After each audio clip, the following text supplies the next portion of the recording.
Find out which American localities have reported forever chemicals in their drinking water. A USA Today review of documents the Environmental Protection Agency released on June 2 found that at least 42 million Americans' tap water is tainted with intolerable amounts of forever chemicals.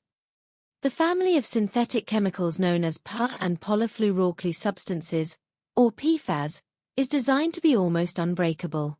According to studies, they can build up in human bodies over time and cause various malignancies as well as other health issues.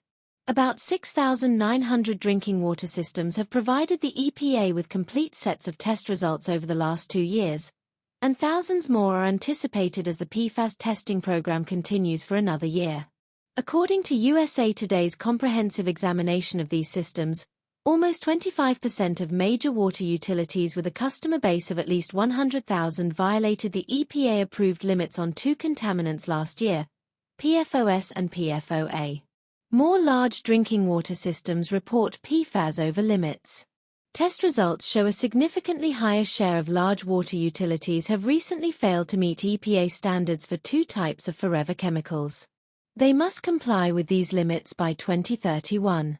Water systems in Fairfax County, Virginia, and San Juan, Puerto Rico, each serving over 1 million customers, have now joined the list of utilities with test results that averaged over the limits in the EPA's latest data. USA Today's analysis also shows that Tempe, Arizona, which provides water to over 165,000 people, has joined that list. Multiple test locations there failed to meet the EPA standards. PFOS at one sample site averaged 55 parts per trillion, ppt, several times higher than the acceptable limit of 4 ppt. Are forever chemicals in my water? This map shows public drinking water systems that have recently submitted test results for forever chemicals to the Environmental Protection Agency. Larger spikes indicate higher concentrations. No PFAS detected. 5,763 systems found no detectable amount of 29 types of forever chemicals in their water. PFAS detected. 2,217 water systems detected PFAS, but the annual average wasn't over the limit, or they detected only a type the EPA doesn't currently limit.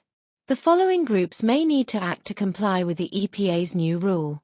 PFAS over limit. 569 water systems measured chemicals up to 3 times above the limit when an entire year's results were averaged.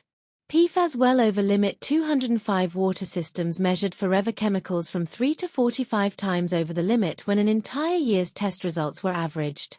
In total, 774 systems were identified by USA Today to be below the limits for permanent chemicals. By 2031, these utilities will probably have to develop sophisticated filtering systems or locate other sources of potable water. Although the EPA said in May that it plans to revoke limits on 4 other forms of PFAS set under the Biden administration in 2024, the original deadline for systems to achieve the water standards was set for 2029.